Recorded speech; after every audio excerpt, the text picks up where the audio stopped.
What's the story, Morning Glory? What's the word, Hummingbird? Thank you so much for clicking on my channel and for joining me for this review of The Real Housewives of Beverly Hills, Season 12, Episode 6. So, after Episode 5, I was over it. I was done with Beverly Hills because the whole Sutton versus Crystal thing, I got real sick and tired of it because we were going around and around and around in circles every single episode. And I was just like, you know what, whatever. I have a lot going on. I have a lot of shows to watch. Something's got to give. And so it might as well be the Real Housewives of Beverly Hills because it just wasn't giving what I needed it to give. And so then I started seeing previews of upcoming episodes, and it looked like they were kind of straying away from the whole Crystal and Sutton fiasco, and things began to look interesting again. So I was like, okay, let me go ahead and give it a second chance. So I had to start off where I left off, which was at episode 6, and it was very disappointing. Okay, so I'm gonna have to get through the mud before I get to the clearing of when things took a better turn on this show and we kind of got away from Sutton. I'm assuming at some point we got away from Sutton and Crystal. And did Sutton say something racist or not? I'm assuming at some point all of that ended. I don't know because I'm only on episode 6. But when I watched episode 6, I was extremely disappointed again because once again it was centered around Crystal and Sutton. Now, let me tell you this. I've always liked Erica. Ever since she came on the show, she was one of my favorite housewives out of all the franchises. One of my favorite housewives, and so everything about her I really enjoyed. I like the fact that she's had this this evil woman living in her. So whenever somebody would cross her, she would talk in that growl, that low tone voice, that growl that she does when she feels like someone has completely crossed her, got on her bad side. I like the fact that, by day she was the lawyer's wife and by night she was this, sexy, seductress, entertainer, Erica Jane. I even watched some of her videos on YouTube. I like the fact that she gave us the opulence, the glam, the wealth, the luxury, the all of that stuff that people do when they are just extremely sickeningly wealthy. The fact that her glam squad travels with her everywhere. I don't know if any other housewife did that before Erica. I can't really remember, but Erica definitely made it a thing. Everywhere she went, her glam squad came with her, and it seemed like after that, a lot of the other housewives were traveled with their glam squad. So the opulence that she gave, the how she showed the lifestyle of an extremely wealthy woman, I absolutely ate all of that up. She was showing what Beverly Hills is, what we outsiders think Beverly Hills is about. So then the whole shenanigans began with her husband. And so then I began to watch her very closely to see how she was going to handle this. Because, like I said, I liked Erica and I didn't want her to make a wrong move. But I don't think she handled that situation in the best light. And I understand that because she was walking a very fine line between being transparent, appearing to be sympathetic, without admitting to doing anything wrong was a very difficult line for her to walk. And I totally understood that. There were at times when I felt like she could have been more sympathetic a little bit or just not say anything at all. Or I felt like she should have been advised, and maybe she was, but she didn't listen, but she should have been advised to not do that season at all. I think she should have sat out last season when things were really hot and heavy with the lawsuits and her husband and all of that, his declining health. I think she should have taken a breather. I don't know why she didn't. So now that we're here now, and she claims that she's been exonerated with the lawsuits. I have no idea if she has or if she hasn't. I'm watching her very closely again because even though Erica may not have been directly involved, I think she knew what was going on at the time. I think she knew. I don't know if she knew the full picture of what her husband was doing, but I think she sensed something nefarious going on, but she chose to turn a blind eye. And so if she didn't know when it was happening, she definitely knew afterwards when she was recording last season. But anyways, that's neither here nor there now. So now I'm watching her this season. She claims that she's been exonerated, that she doesn't have to worry about these lawsuits because she's been removed as a co-defendant or whatever. And so, but still, now that you've been removed from it all, what are you going to do for these victims. It was your husband that completely defrauded and stole from them. What are you going to do? Maybe she can't do anything at all because she's still considered his wife, and so she can't. I don't know, but anyways, I feel like she should have shown a lot more sympathy. But that's neither here nor there. So now that I'm watching her, and I'm like, okay, Erica, this is your chance now to get back on the right footing with me. For me to go back to liking you, enjoying you, supporting you. But now she's on this Crystal bandwagon, and it's making my stomach turn, and I cannot stand it. To see a character that you really enjoyed side with a character that you really can't stand, it's absolutely disgusting. So now she's on the Crystal bandwagon. For whatever reason, she's decided to hook herself up to Crystal. And it's not for whatever reason, it's for a very specific reason. She's doing it because she doesn't like Sutton, and she's using Crystal as a weapon against Sutton. That is very, very obvious. But what I'm thinking to myself is, what if it comes out that Crystal was really in the wrong? What if Crystal is shown to be what Sutton alleges her to be, like someone who just uses her friends to get to the top, or just uses her friends to gain popularity in the friend group so that she can be the friend of the most popular person in the friend group, or whatever Sutton was accusing her of? What if all of that turns out to be true? Now, Erica, what are you going to do? Because you rode so hard for Crystal, you're either going to look crazy for completely just deserting her and dumping her, or you're going to look crazy for still sticking by her side. So I feel like it's just the wrong move for Erica to be this tightly connected to Crystal only because of the fact that she doesn't like Sutton. I think she should just battle Sutton on her own and not have to use anyone else to go toe to toe with Sutton, because Sutton is not that hard to defeat. She folds every single time. Anytime that you want her to apologize, she's going to apologize. So she's not that, she's not that hard to crack. So anyways, let's start off with this dinner. So the dinner starts. I thought everybody looked absolutely lovely. All of them except for Erica. Erica is really into these shirt dresses, these oversized shirt dresses, and I don't get it. I didn't like the one that I've never liked Erica in a shirt dress. I don't see anything cute about it. I don't see anything attractive about it. I think Erica is just like 90% of American women. She struggles with her weight. She's not naturally slender or naturally slim like Dorit or maybe even Rinna. So she really has to work hard to stay a certain size. And maybe when she feels not so confident, here she goes with the shirt dresses. But in the beginning of each episode, in the intro where they're all wearing the red dresses, number one, Garcelle is killing it. She is the best dressed of them all in that intro. And I think Erica comes in a very strong second. She looks absolutely gorgeous when she's showing off her curves. She's very Jessica Rabbit-esque when she's showing off those curves. And she doesn't always have to wear something tight-fitting and form-fitting, but the shirt dresses is just a little bit too frumpy for someone like Erica. And I know that she's making a statement, and I know that the shirt dress probably cost more than my house, but it's just, to me, it's not like the best look for Erica.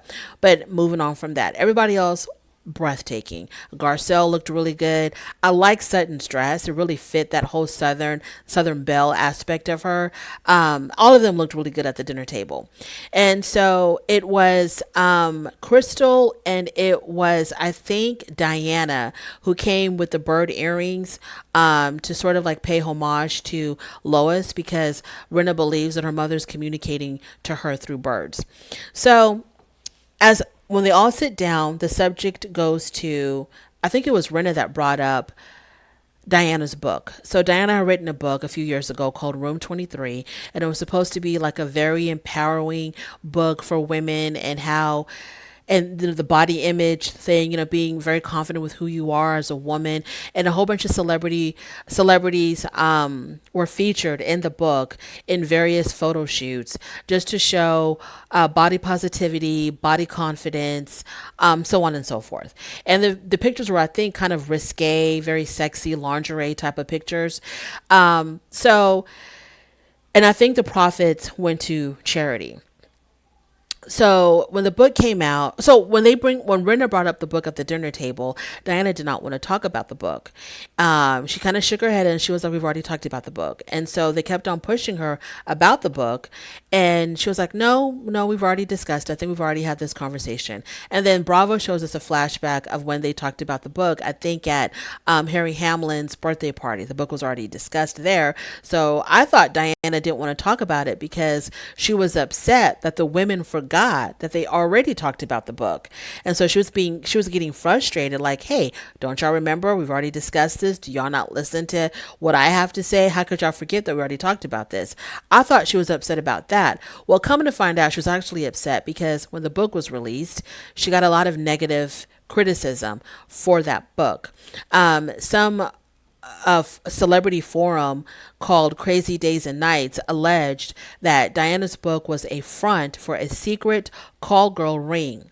They alleged that Diana was working as a madam connecting high end Hollywood prostitutes with clients overseas.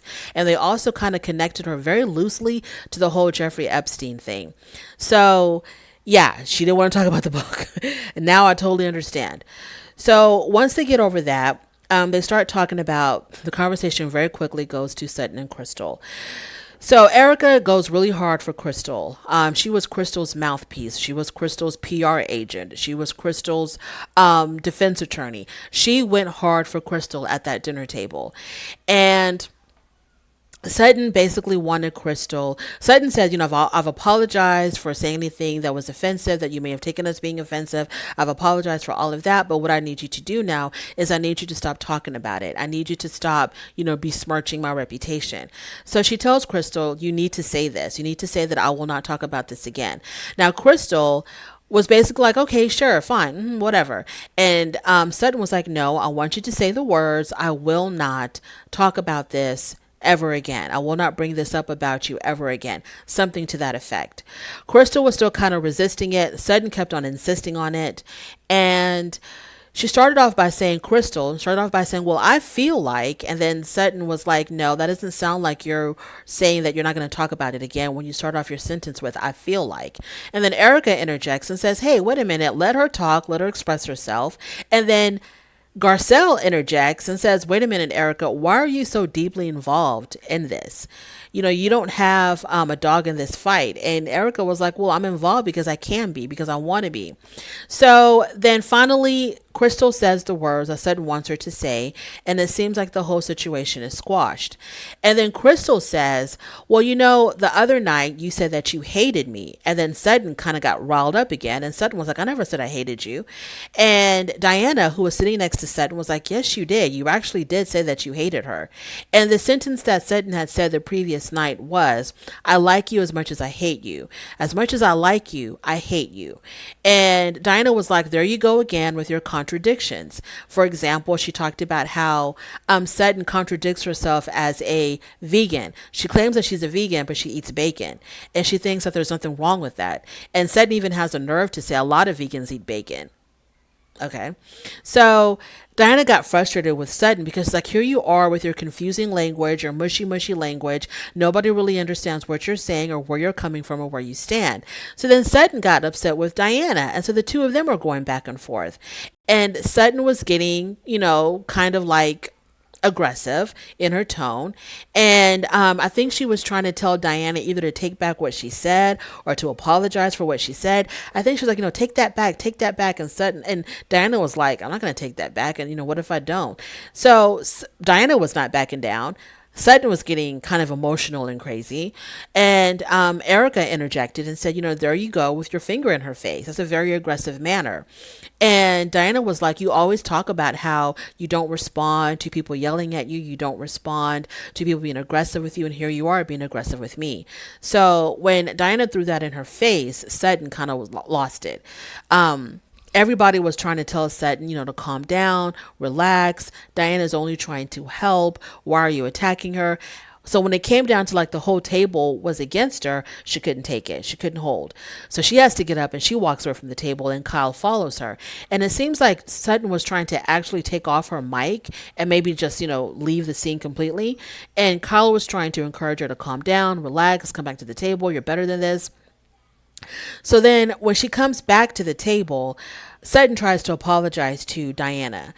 I'm not sure exactly what's going on with Sutton. Sutton will say something in the heat of the moment and then she comes back and she apologizes. And it's just like getting kind of repetitive now. So she comes back and she apologizes to Diana. And Diana kind of just, brushes her off. Like, okay, girl, fine, whatever, go sit down. And Sutton was really trying to give like a very sincere apology. And I'm like, Sutton, not every apology deserves some grand scene. Okay, this isn't Dynasty or As the World Turns. Okay, this is just trashy reality TV. You came back, okay, girl, I'm sorry. I'm better now. And then just sit down instead of, no, no, no, no, no, no, I really, really apologize. We don't need all that, Sutton. So Sutton finally sits down, and then Diana blames her because she was crying. So when she started crying, Garcelle was over it. Garcelle was like, oh my God, these women here. At the drop of a dime, somebody's crying. And Garcelle was completely over it. So Diana blames her emotions on being, just having a baby and her hormones are out of whack. So she needs a breather. So she gets up and she leaves. Lord have mercy. And so she gets up and she leaves. And when she's gone, they're having a conversation. I don't know when this happened, y'all, because when they start fighting like this and people are like, leaving the table, coming back, leaving the table, coming back, crying, not crying. I'm sorry, I'm not sorry. All that stuff goes on. I kind of lose track of what's happening. But the bottom line is, at the end of it all, Sutton had said previously that this is how Crystal is. She gets into a friend group, she figures out who's the most popular one in the friend group, and then she betrays everybody so that the most popular person in the friend group turns against everybody else, and they kind of take on Crystal as their bestie. And that's like her whole MO. That's what Sutton was trying to say. And Kyle said that she actually does believe that, because Kyle says, she confirms what Sutton said with, she has lost a lot of friends. And I have a tendency to believe the friends that dropped her more than I have a tendency to believe Crystal herself, because Crystal denies it. Crystal says they don't know my friends. They don't know my friend group. They have no idea what's going on with my friend group. So, they're just stupid. But Kyle was like, no, if all these people feel the same way about her and they've all dropped her as a friend, I kind of have a tendency to believe that that's exactly what she does. If that's what she does, that's really sad. Crystal, you're a grown woman. If this is true, I have no idea. You're a grown woman. And stop trying to be sitting next to the popular girl in the friend group or the most popular girl in class. That's very juvenile. Just be a grown woman, be about yourself and your business, and handle your friends in a very mature way. Now, Garcelle and Kyle both believe that Crystal is playing the victim for attention and sympathy. I kind of agree with that. I think that's why she made a big deal about what Sutton said or didn't say, because she knew that it was going to garner sympathy. And what better topic or subject to use than race? You start throwing out, oh, so and so might be racist. Yeah, you're going to get a lot of attention. People are going to want to know exactly what was said. And I think every single time someone came to her and was like, well, what did Sutton say? What did Sutton say? She loved that. She relished in that. And she didn't want that to end. And that's why she never revealed what Sutton said or didn't say. Who knows if Sutton said anything at all? I have no idea. But I think Crystal relished in that. She loved the fact that these women were constantly asking her that. So I believe that she is an attention getter, that she does like the sympathy. She likes to be, babied and coddled and, oh my God, Crystal, are you okay, Crystal? Da, da. We need to give you more validation, Crystal. We need to validate how you're feeling, Crystal. And some of these women have the time for that. I don't. There's no way in hell I would treat another adult like the way I would treat a baby. So Erica disagrees with Kyle and Garcelle. I don't know if she really disagrees with them or not. I don't think Erica cares anything about about Crystal. Crystal to her is just a weapon of opportunity, as in, I'm going to use her to attack my arch nemesis, which is Sutton. And that's it, plain and simple. I don't think I have anything else to say. It was hilarious how Garcelle was just over these women. Garcelle, to me, is the most down-to-earth and the most reasonable person out of this entire group. And I love how Garcelle speaks her mind and she calls it as she sees it. Whether she's wrong or right, she calls it as she sees it, and she will call people out left and right, front and center. And even though I don't really care for Sutton, I do admire that Garcelle is a very loyal friend to Sutton because no matter what, Garcelle is always Team Sutton. She doesn't go back and forth. She doesn't flip flop. I don't know if they've had a friendship since before they were on the show or if they just became close on the show, but Garcelle is really like a ride or die for Sutton, and I hope that Sutton will return the favor when needed. And who else do I have to talk about? Dorit. Okay, Dorit was having her anxiety issues again, but she went shopping and all of a sudden the anxiety disappeared. And I think that's about it. Lisa Renna, her mother communicating to her through the birds. I think Renna is holding up pretty well for being as close as she was with her mother. She's holding up pretty well, but I know that she definitely does have her moments. And so, my heart goes out to Renna. And I like Renna too. Whether she's wrong or right, I like Renna. And I think that's about it. Erica, girl, I don't know what's going on with them lawsuits, but when everything is said and done, when the dust settles, please try to reach out to the victims and do something, even if it's just like a very like one-on-one, in-person, face-to-face apology, just to let them know that you are aware of what they're going through and that you had nothing to do with it. Just do something for the victims, Erica, please. And I think that's about it. Love Garcelle. Yeah, that's about it. Thank you so much for joining me in this review. I really do appreciate it. On your way out, please don't forget to rate the video. If you like this content, go ahead and subscribe, and I'll definitely talk to you later. Bye.